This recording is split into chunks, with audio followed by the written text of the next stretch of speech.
So here's the deal. My ex-wife, 32 female, and I, 35 male, got divorced about 6 months ago, and within a month of that, she was pregnant. My ex-wife, let's call her Olivia, and I had been together for 3 years and married for a year and a half when she told me that she had been having an affair with her boss. Let's call him Samuel, 42 male, for a couple of months. We have a 1-year-old son together, and when she told me about the affair, I was still trying to process it. But she already had the divorce papers and stuff ready because her boss had told her that he was ready to marry her. So far, the only reason she had been holding out was because she was not sure if Samuel was ready to commit to her or not. But as soon as she had some sort of commitment from him, she decided to dump me and the kid and take off with him. The divorce was relatively straightforward because I wanted full custody of our son and I got it. She didn't even bother to fight for it. Neither did she fight for anything else. I got everything that we had, and it made sense because now that she had Samuel, she was rich enough to have the kind of lifestyle that she wanted. After the divorce was over, I did not hear from her until recently. Although I had heard from a couple of common friends that she had announced her pregnancy just a couple of weeks after our divorce was finalized. I don't know exactly how many months along she is, and neither does that make any difference to me since she's out of my life for good. The divorce had been tough for me emotionally because, unlike her, I was actually in love with her, and I thought that we had something real. In the 3 years that we had been together, I had always noticed that she had a bit of a materialistic streak. But I had honestly never thought that it would come in the way of our relationship at any point. I've been doing pretty well for myself since I am an oncologist, but I can't deny that Samuel is a lot richer than me since he wants the company that my wife used to work in. Even though they had grown pretty close since she started working there, I had never felt threatened by him because I always thought that they were very good friends. And I was always quite secure about our relationship because I believed that Olivia loved me as much as I loved her. Clearly, I was mistaken because if that had been the case, she wouldn't have found it so easy to dump me and leave. And I can still understand finding it easy to leave me, but how somebody can give birth to a kid and then just abandon them makes no sense to me. She didn't bother to check up on how our son was doing even after this divorce, and that made it much easier for me to hate her because that's what she deserves. When she left me, she tried to tell me that the reason she was leaving was because I never had any time for her. Unlike Samuel, who was always there for her. It's not that easy to fool me, though. I know that the real reason she was leaving was because he was much richer than me. But when I brought it up with her, she started cursing at me and acted like I was a terrible person for even implying that, even if it was the truth.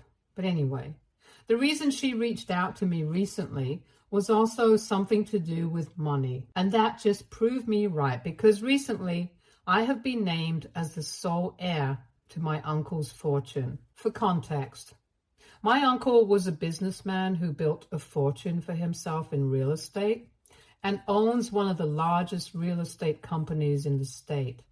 He never married, never had any kids of his own, but we were pretty close. He adored me, and I knew that.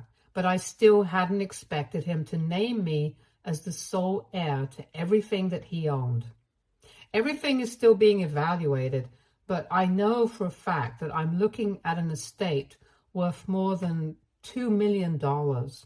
And I haven't even started to think about how much his assets are worth. He left the company to me as well, but I'm honestly not interested in running it. Luckily, he had also left instructions to me in case I did not want to run the company, and so according to him, I have appointed his CFO as the current CEO, so the company keeps running smoothly. But I'm still going to be benefiting from whatever he makes from the company, so I can easily just retire right now. However, I'm still going to continue working because I love the work that I do. And with all the money that I have right now, I can even give back to society in much bigger ways. But that's enough about my own noble plans. Let's talk about Olivia's not so noble ones. Last week, I told a couple of my friends about my inheritance over dinner and drinks, and all of them were pretty surprised. But most of them seemed happy for me. But I guess one of them was not happy because somebody snitched and told Olivia about it. So that's how she found out. And the next day, she showed up at my house and said that she needed to talk to me.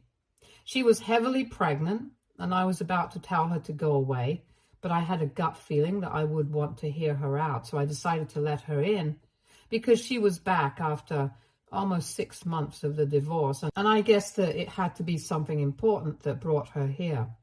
However, at the time when I had invited her in, I had no idea that she knew about my inheritance.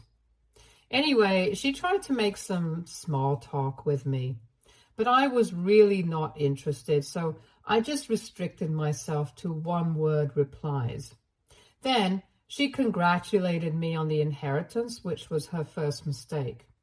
I was a bit surprised that she had been able to find out about it, but I figured that maybe one of my friends had ratted me out. So I didn't say anything and I just thanked her.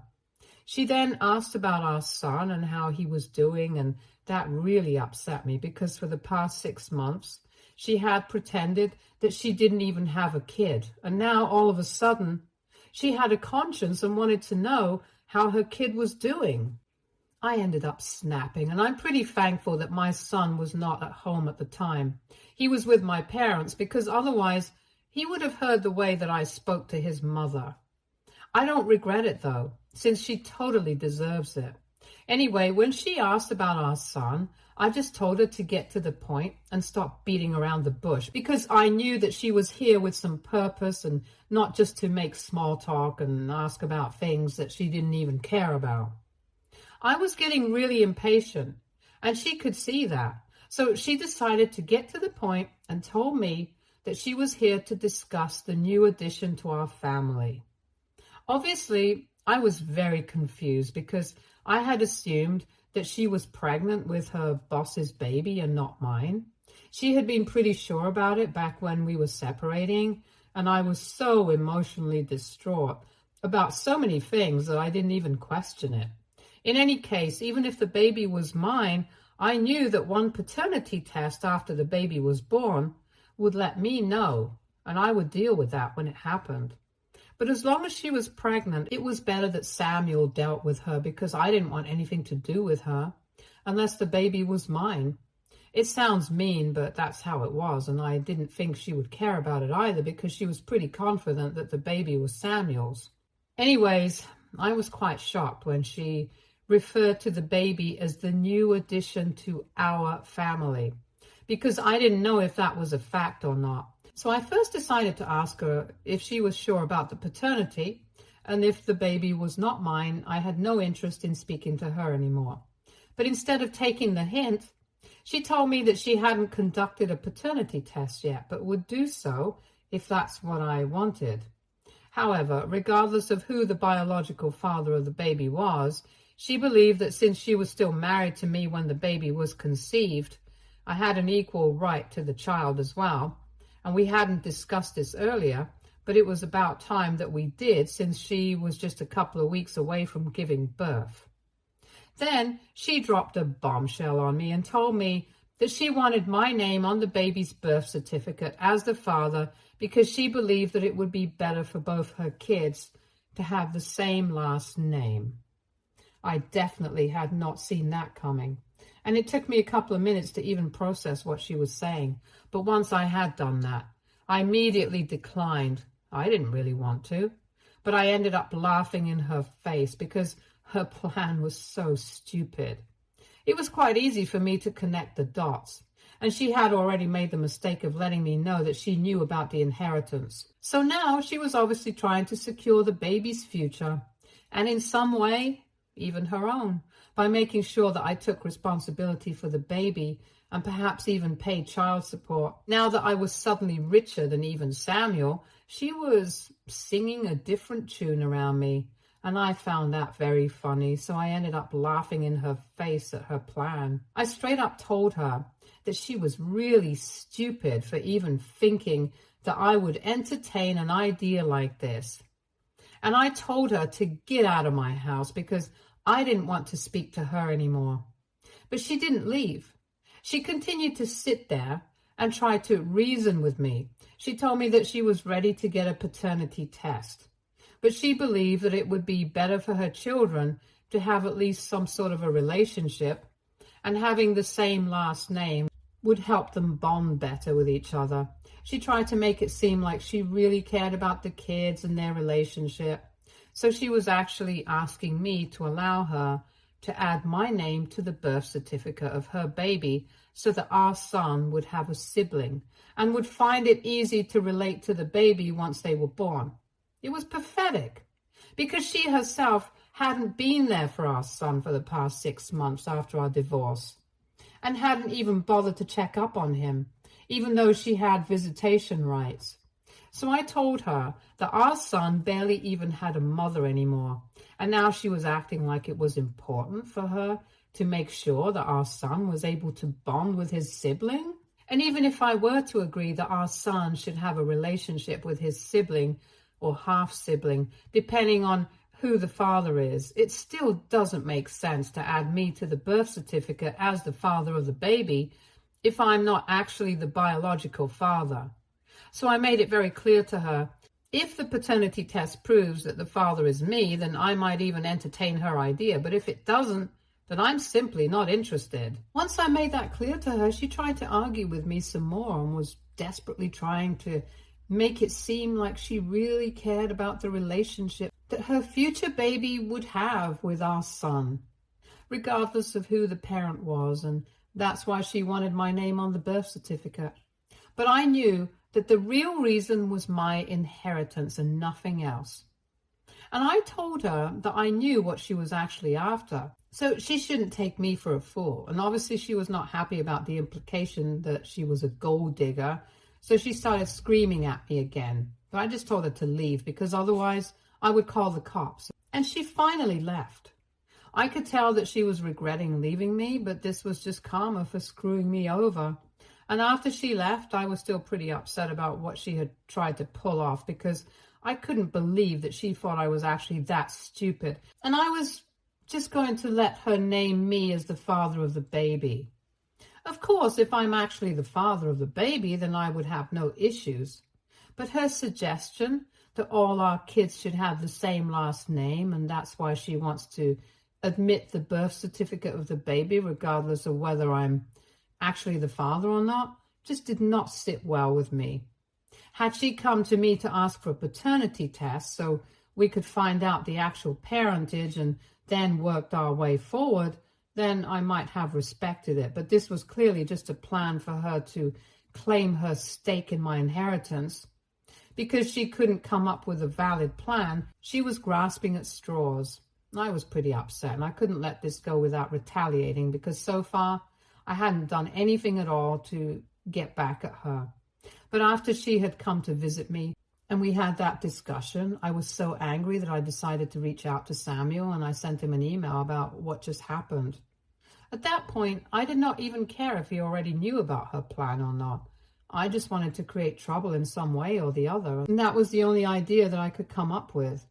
I wasn't sure if it would actually work or not, but I got lucky, and as it turns out, Samuel had no idea that this was what she was up to behind his back. I didn't get to know any of this through them, obviously. He did not reply to my email, but after I sent it to him, he apparently got into a really big fight with Olivia, and I don't even blame him. I think anybody in his position would have done the same thing. But instead of cutting her losses and dealing with the situation at hand, she is simply too busy blaming me and has been posting about it nonstop. Not just posting, but she also has been speaking to all of our common friends and trying to get them to talk to me and set the record straight with Samuel. I don't even know what that means because as far as I'm concerned, I already set the record straight with him by telling him the truth. Obviously, none of our friends are on her side. They think that what I did was perfectly justified. This is strange because I'm pretty sure that one of them had to be the person who ratted me out and told her about the inheritance. I just didn't find out who it was so I could cut ties with them. Anyway, until then, I have Olivia to deal with because she's really getting on my last nerve.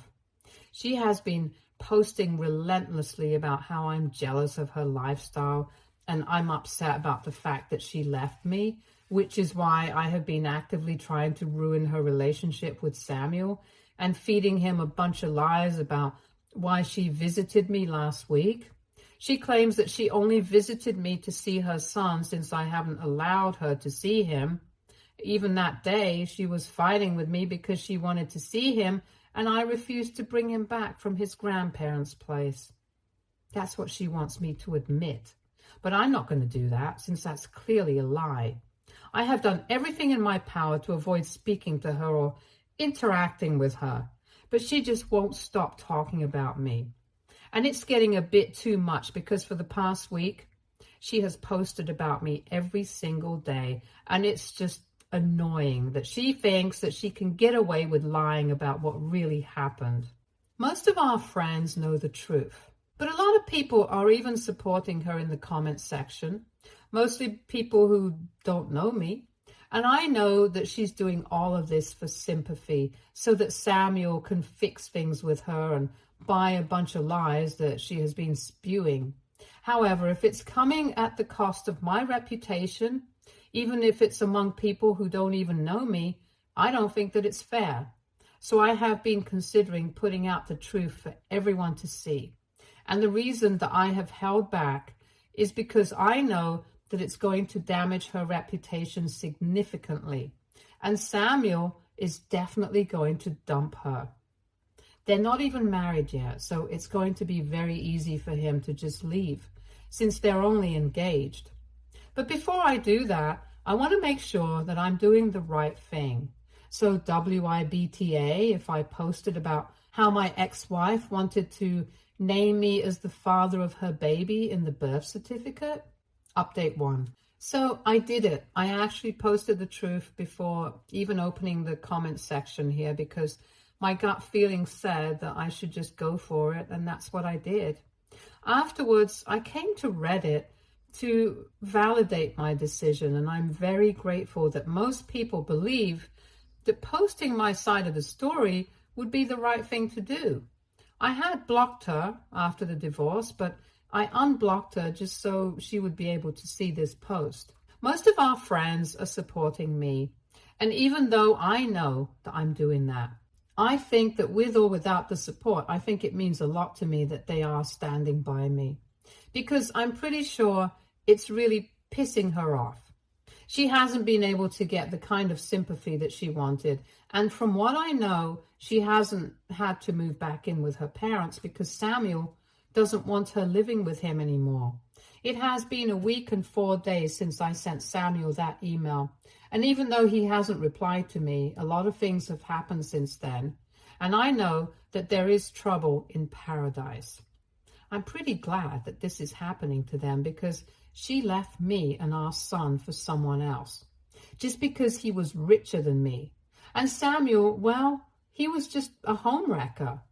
I'm glad that karma is finally catching up to them, and I really hope that this teaches them a lesson of a lifetime.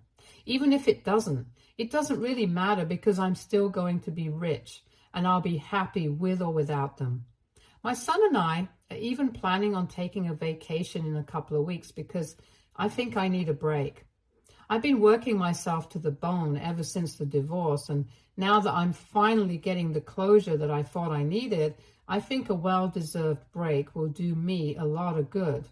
And when I come back, I'll be ready to work even harder.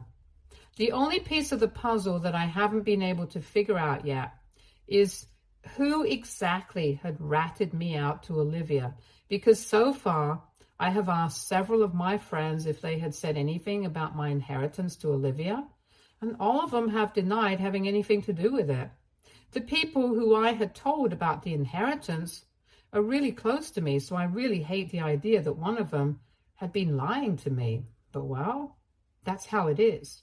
Anyway, I'm going to start planning my vacation with my son now. Update 2.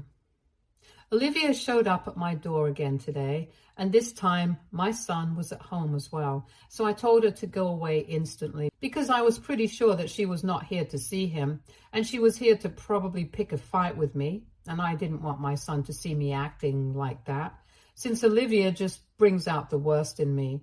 But she refused to leave, and she told me that she was here to see her son, and since she had visitation rights, I couldn't exactly stop her. And that was true. So I had to let her in and allow her to see our son. I was not happy about that at all, but if I had refused, there might have been legal repercussions for it. And I have already spoken to my lawyer to prevent this from happening in the future.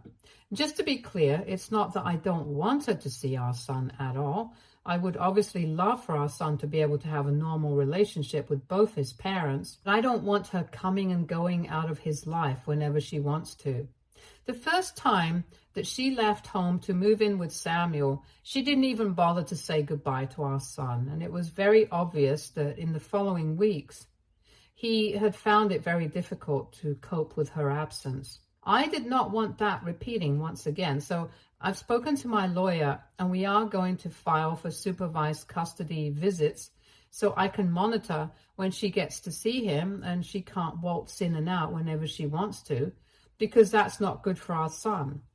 Anyway, our son was a little confused to see her at first, but afterwards he seemed happy enough. She ignored me for the entire time that she was here, but I noticed that she started to take a bunch of videos towards the end of her visit. The only thing that I said to her before she left was that I did not want her to post any of those videos online because I did not want our son to have an online presence when he was so young. To that, she only told me that she was saving these videos for herself in case she missed him too much, which I think is a bunch of BS. But I didn't argue with her because it would be pointless. Anyway, that was what happened, and I think it was pretty weird, but it's not like she did anything wrong, so I can't complain. Update 3. So I had asked my lawyer to file for Olivia to have only supervised visiting rights after she visited us out of the blue to see our son a couple of days ago. But after what happened last evening, I don't think that's going to be necessary anymore. After her last visit, she hadn't posted anything against me, and in fact, she had been pretty inactive on social media for quite a while. She had made a few posts against me after I had put out my side of the story, but that was just for a few days, and then she just went silent. And then she paid me a visit to see our son, which was also quite strange. However, what happened yesterday is what takes the cake, because she just showed up once again randomly with a lawyer and handed me signed paperwork, which said that she was giving up custody of our son. She and her lawyer informed me that they would file the petition and get this approved by family court soon enough. She just wanted to give me a heads up before all of that happened, so I wouldn't be taken by surprise. I really couldn't stop myself from asking why she was doing this, because just a couple of days ago, she had visited us to meet our son, but she didn't exactly give me a straightforward answer. All she said was that she had decided that it was in the best interest of our son to only have one parent, and that would be me, because she was going to be too busy taking care of her future kid. And interacting with him the other day had made her realize that he was better off without his mother, since neither did he seem to attach to her, nor did she feel anything when she was around him. So she wanted me to take over entirely and told me that she wouldn't be bothering us anymore with her presence. I was really confused about what was going on, and I kind of felt bad for my son because his mother had said that she did not feel attached to him. And even though he doesn't even know what that means yet, I know that it would hurt him if he understood. But I did not try to stop her, since no matter what I wanted, she had made up her mind, and if she did not want to be a mother, then I was not going to force her to. And she definitely was right about one thing. It would be better for him to just have one parent around him, and that would be me, because I was actually willing to be a father to him. Before she left, I asked her if she knew anything about the paternity of her kid, and she told me that she had decided she would only get a paternity test conducted after the baby was born. And until then, I had nothing to worry about. She also told me that if the baby turned out to be mine, we would work out an arrangement that worked for both of us. But until then, she did not want me to speak to her. And well, I respect that. It might seem insensitive, but I already have a lot on my plate to be worrying about a kid who's probably not even mine. Update 4. I finally heard back from Samuel after almost 4 weeks since I sent him that email, and I learned a lot of things that I did not know about Olivia and this situation. He started off by apologizing to me for, well, everything. But I'm not going to get into that. After the apology, he told me that they actually had conducted a paternity test a couple of weeks back, and they knew for sure that the baby was not mine. The baby is his, and even when she had approached me, she had known about it. And that's why he had been so upset and broken things off with her, because it was very obvious that she did not truly belong to anyone in the actual sense of the word. She tried to tell him that she had only visited me to talk to me about seeing our son more often, because she claimed that I wasn't allowing her to see him. However, he did not buy that, and he decided to believe my version of what happened, since in the past 6 months, he had kept pushing her to come see our son, but she was the one who always kept procrastinating. And it seemed very unlikely that she had changed her mind all of a sudden. So he broke off their engagement and asked her to move out. Then she left. Even after she had left, she sent him a couple of videos with our son to prove that she had actually visited our son a couple of times, and she hadn't been lying about what she had said to him. But he's not an idiot. He could see right through her. At least now I know why she had taken all those videos, and it was just so that she could use it to prove herself right. And I can't imagine something more disgusting. She was literally using our son to get back together with Samuel. And when she realized that it was not going to work, she decided to give up custody of him. Anyway, he told me that they were still going to raise their child together, and she's claiming an exorbitant amount of child support right now, which is expected since she quit her job after she got engaged to him. But that's their problem now, and I'm done with her. Soon enough, I will have full sole custody of our son. And even the procedure of inheriting everything that my uncle left me is almost over, so I'll be pretty rich. 6 months ago, I wouldn't have been able to imagine living a life like this, but right now, I'm really happy about how things have turned out. Stay tuned for more stories from our